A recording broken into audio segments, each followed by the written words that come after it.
The sun cast a golden hue over the towering skyline of Chicago, painting the city in a deceptive calm. The morning rush was in full swing.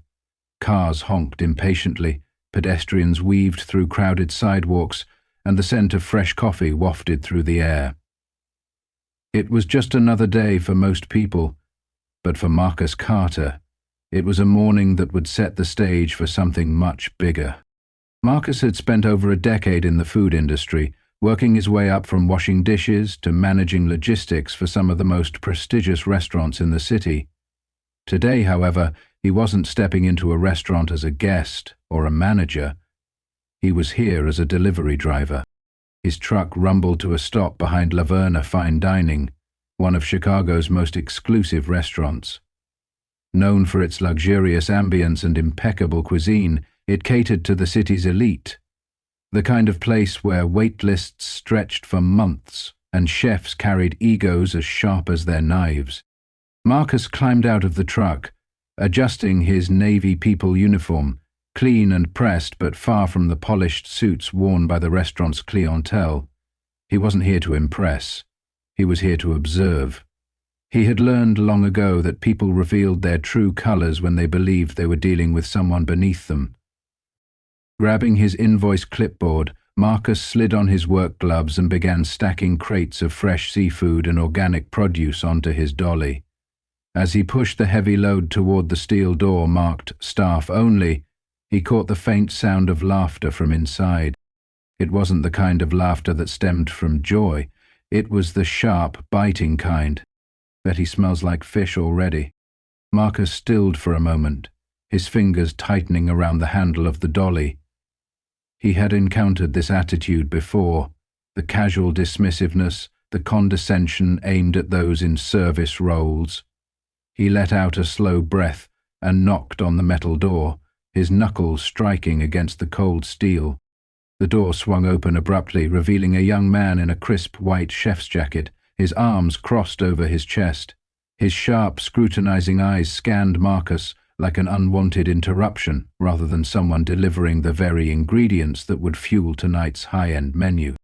"You're late," he snapped, barely sparing a glance at the invoice Marcus held out. Marcus met his stare without flinching. "Right on schedule." His voice was calm, unwavering. The chef, Liam Saunders, as his embroidered name tag read, rolled his eyes. "Whatever. Just don't block the entrance." Marcus stepped inside, already feeling the weight of their judgments pressing down on him. He had a job to do, but today it wasn't just about delivering food.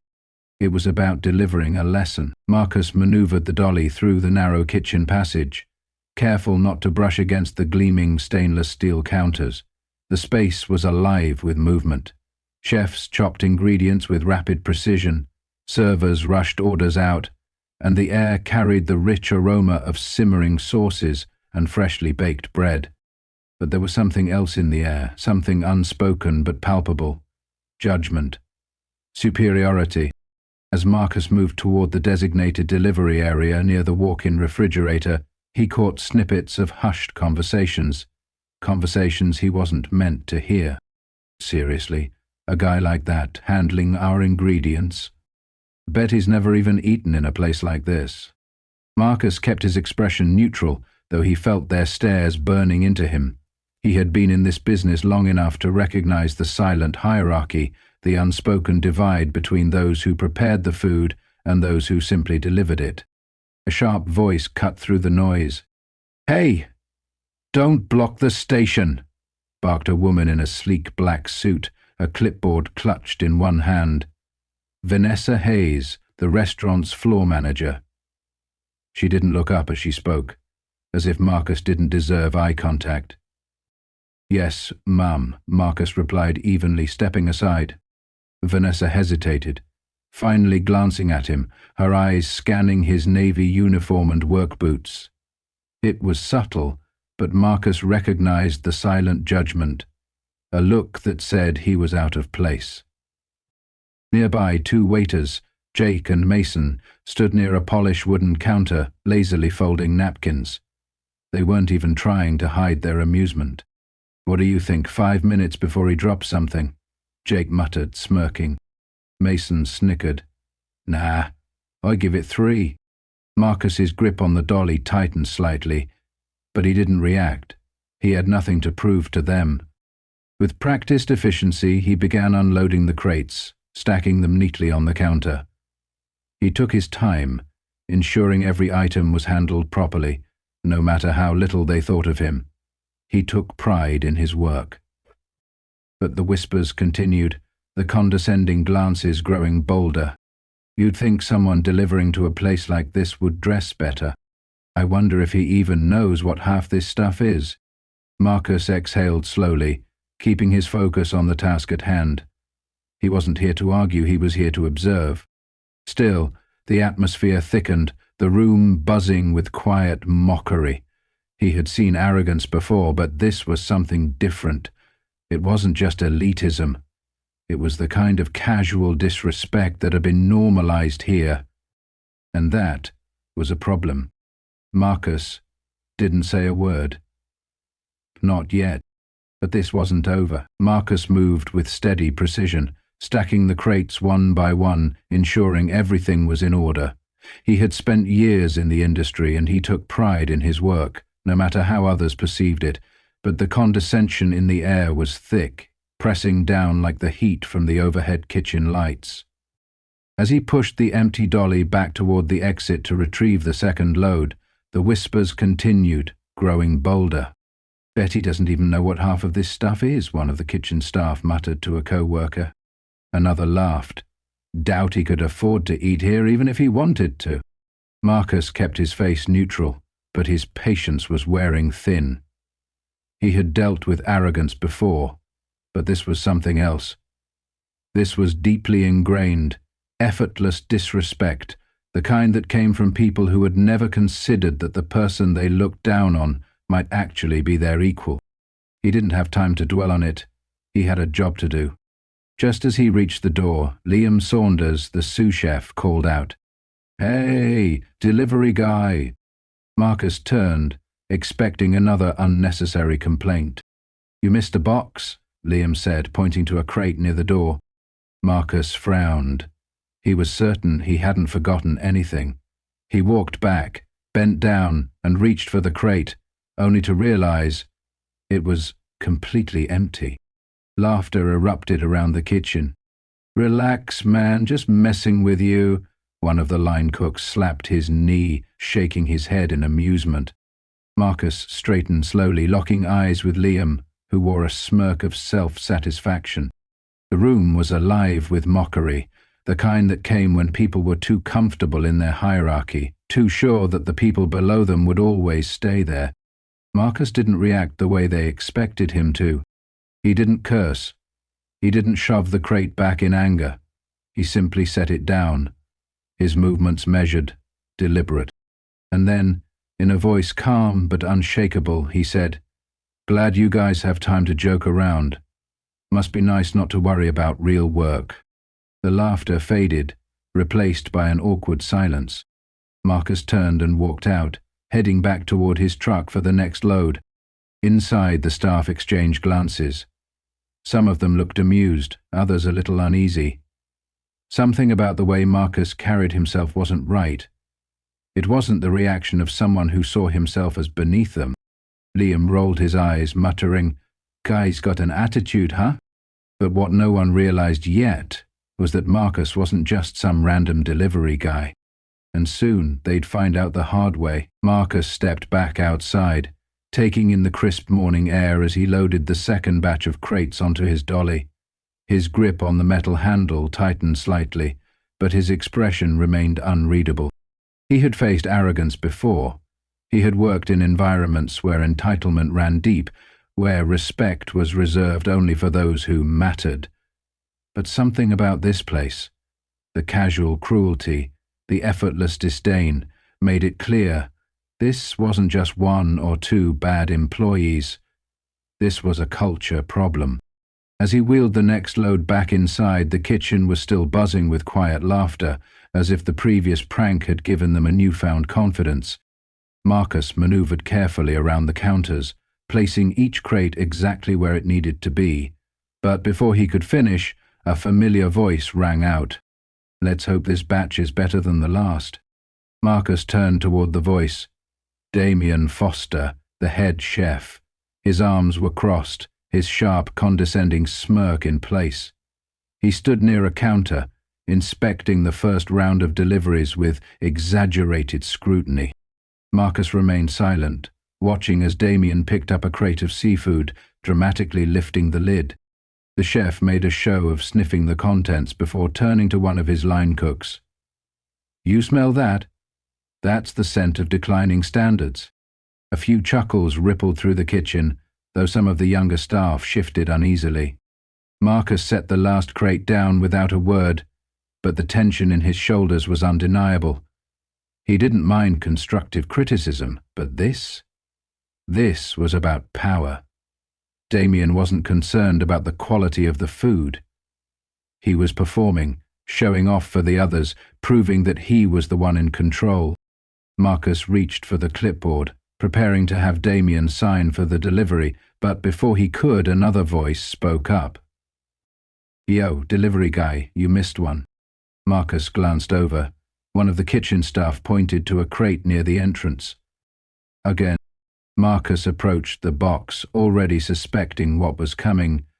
He bent down, lifting the lid. Laughter erupted. Again!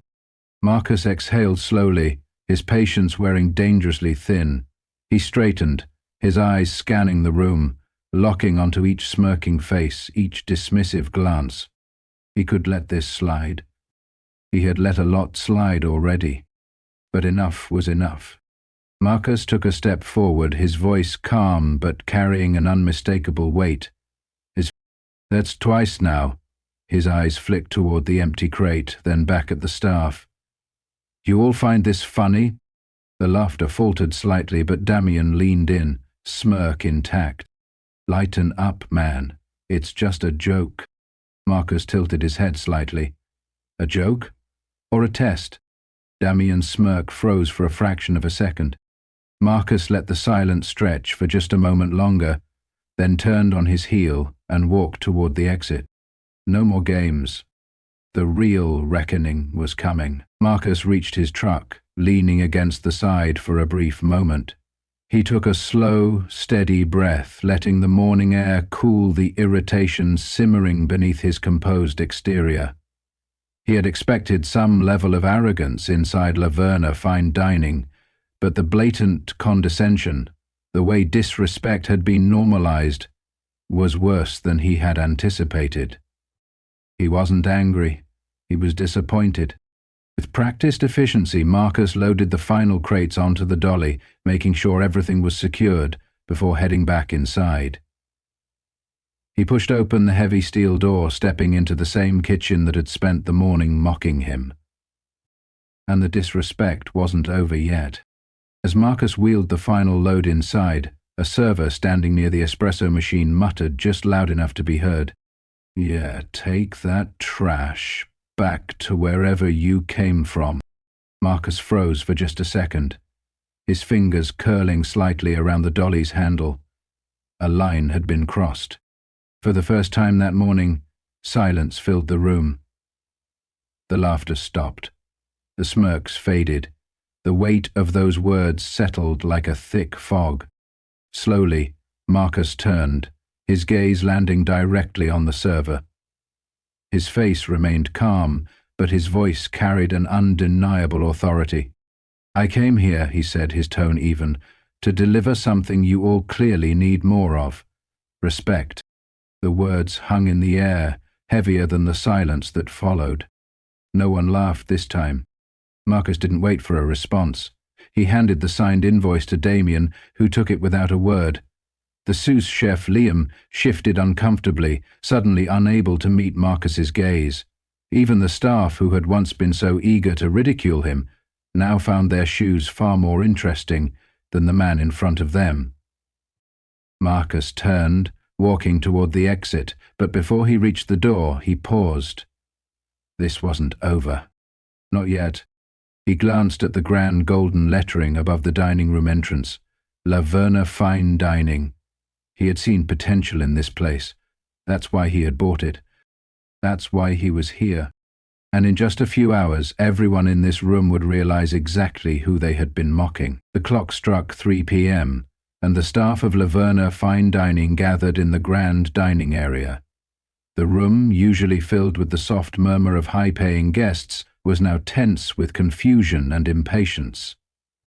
Liam Saunders leaned against a polished wooden table, arms crossed, a deep scowl on his face. "This better be quick, we've got dinner service to prep for," he muttered to a fellow cook. Across the room, Vanessa Hayes, the floor manager, adjusted her clipboard, her lips pressed into a thin line.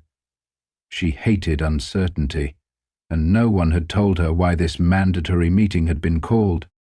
At the entrance, Greg Marshall, the restaurant's general manager, stood nervously. He had been told to gather everyone, chefs, servers, managers, but even he didn't know why. A hushed murmur spread across the room as the double doors swung open, and in walked Marcus Carter. Still in his navy blue uniform, still with the same calm and unreadable expression, he stepped into the center of the room, meeting the eyes of the very people who had spent the morning mocking and dismissing him. Liam let out a short, incredulous laugh. "You've got to be kidding me!" Vanessa blinked, stunned into silence. Greg, who had assumed the owner would be some wealthy investor, paled visibly. Marcus took his time, letting the silence stretch, watching, as realization slowly dawned on them. Then he spoke. "Good afternoon, everyone. I appreciate you taking the time to be here." His voice was steady, controlled, but laced with something undeniable: authority. "My name is Marcus Carter. As of 3 weeks ago, I am the new owner of Laverna Fine Dining." Silence. Then chaos. "Wait. What?" Liam's voice was sharp, his cocky demeanor suddenly shaken. A server let out an audible gasp. Damien, for the first time that day, had nothing to say. Marcus let their shock settle before continuing. "This morning I walked into this restaurant to see how things really operate, not from behind an office desk, but from the ground level. And what I saw—" He paused, his gaze sweeping the room. "Was a culture that needs to change." Some employees looked away, others stood frozen, faces stiff with embarrassment. Marcus stepped forward. "Respect isn't something that should only be reserved for high-paying guests. It starts here, among the staff. And after what I witnessed today, it's clear that this restaurant has forgotten that." The weight of his words hung in the air, pressing down on every person in the room. Marcus exhaled, then delivered his final statement. "In a few minutes, I'm going to sit down with management and outline the changes that are coming. If you can't get behind them, this won't be the right place for you." The room stayed silent. Marcus let that silence sink in.